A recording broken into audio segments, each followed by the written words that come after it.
Most men never realize this until it's too late.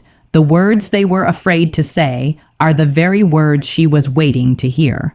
Not because she needed validation, but because she wanted truth. Real desire doesn't come from compliments that sound safe. It comes from words that carry intention, presence, and courage, the kind of words that make her pause. The kind that make her feel seen in a way that's rare and unforgettable. In this video, you'll hear the compliments most men hold back, the ones that create tension, connection, and emotional pull. Stay with me until the end, because one sentence can change how women feel around you forever. Comment your location below, subscribe to the channel, and let's grow together. Most men believe compliments are about generosity, about giving something nice and expecting goodwill in return. But psychologically, that frame is already weak. When you compliment from a place of wanting approval, you subtly place yourself beneath the person you're speaking to. She feels it immediately, even if she can't explain why. The tone, the timing, the energy behind the words all reveal whether you're grounded or seeking permission. Desire doesn't grow in that dynamic. Attraction requires polarity, and polarity begins with emotional leadership. An emotionally grounded compliment does not ask for a reaction. It does not wait for a smile, a thank you, or reassurance that you said the right thing. It stands on its own. When a man says something calmly and then continues as if nothing needs to be proven, it signals inner stability. That stability is rare. It tells her that you are not dependent on her response to feel confident in yourself. And that alone separates you from most men she encounters. Think about how different it feels to hear, "You're beautiful," versus, "I like how composed you are when things get intense." One reaches for approval, the other observes and claims a perspective. The second type of compliment positions you as someone who notices patterns, who evaluates rather than reacts. Psychologically, this flips the interaction. You are no longer auditioning. You are choosing to speak because you mean it, not because you need something back. This is where emotional leadership shows up. You're not trying to elevate her, so she'll elevate you. You're expressing a truth from your own internal frame. Philosophically, this is the difference between speaking from lack and speaking from fullness. When you're full, your words have weight. When you're empty, even the nicest compliment sounds hollow. Women respond to the weight, not the wording. Most men avoid this because it requires comfort with uncertainty. You might say something meaningful, and she might not respond the way you expect. She might test you, dismiss it, or stay quiet. But emotional leadership means you don't retreat when the outcome isn't immediate. You don't explain yourself. You don't soften the statement to make it safer. You stay relaxed because your identity isn't tied to how the compliment lands.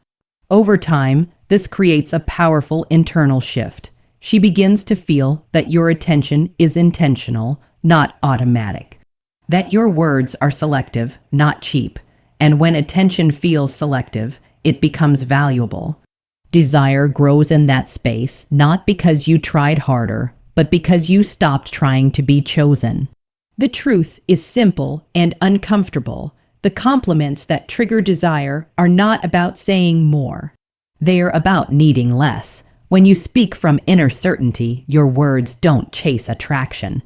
They create it. Most compliments fail not because they're insincere, but because they're shallow.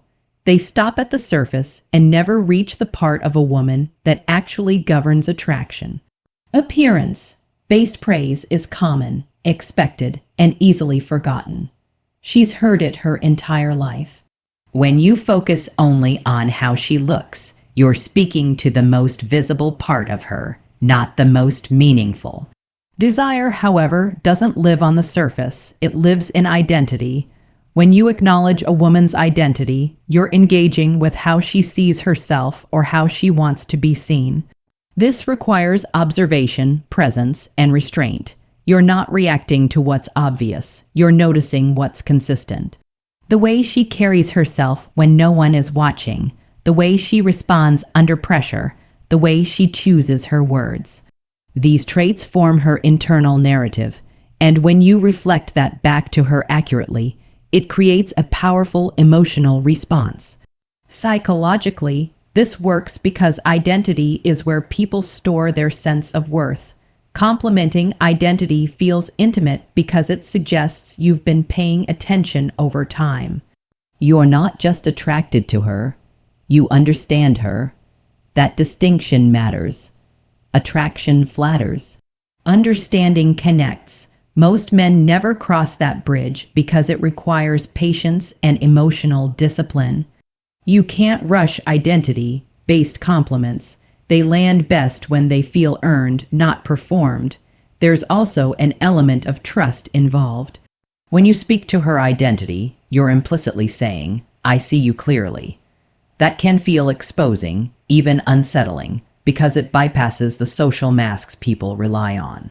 But when delivered calmly and without expectation, it creates a sense of safety, not the boring kind of safety that kills attraction, but the grounded kind that allows desire to deepen without fear.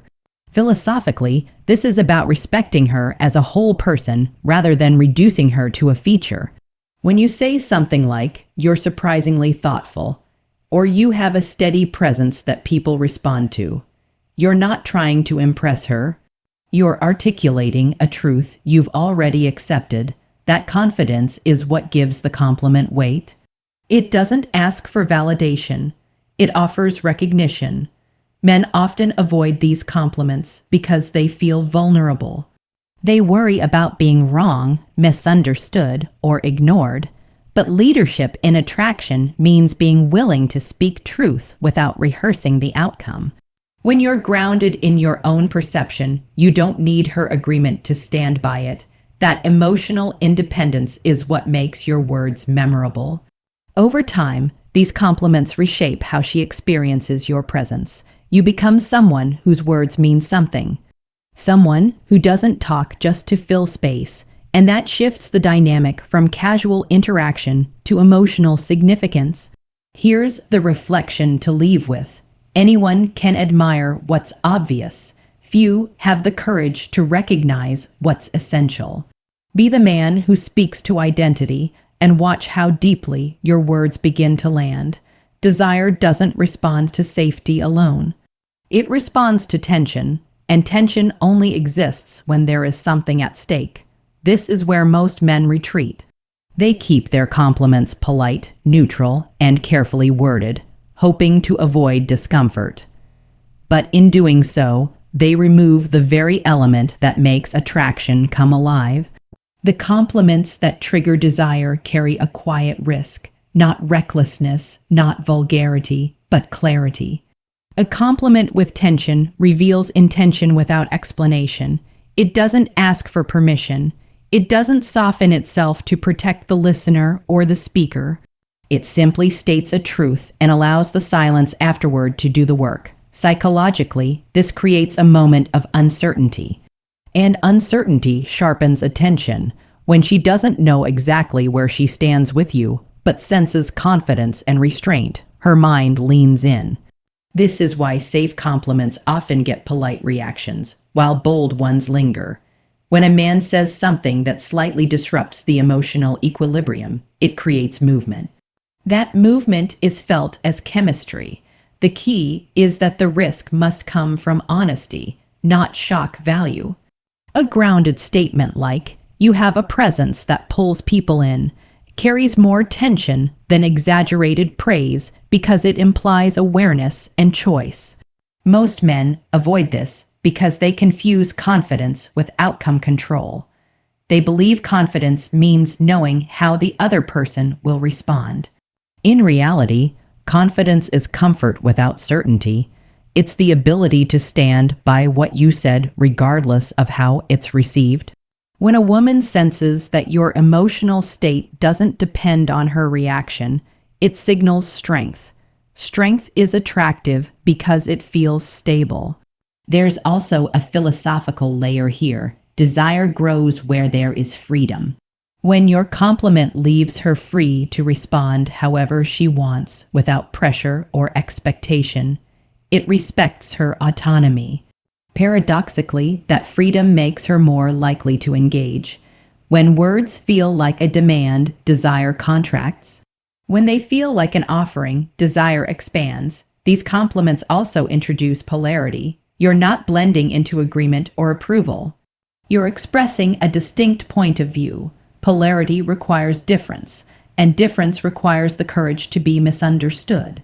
When you're willing to risk that, you communicate that your identity is intact. You are not adjusting yourself to fit the moment. What makes this powerful is restraint. You don't follow the compliment with justification. You don't chase her response. You let the moment breathe. That pause is where tension lives. That pause is where attraction either deepens or fades. And when you're comfortable in it, she feels it. Over time, this changes how women experience you. Your words don't blur together with everyone else's. They stand out because they're deliberate. They carry weight because they come from someone who doesn't fear silence or rejection. Here's the final reflection. Desire is not triggered by what you say alone. It's triggered by your willingness to stand in the truth of what you say. Speak with clarity, accept the risk, and let attraction meet you there.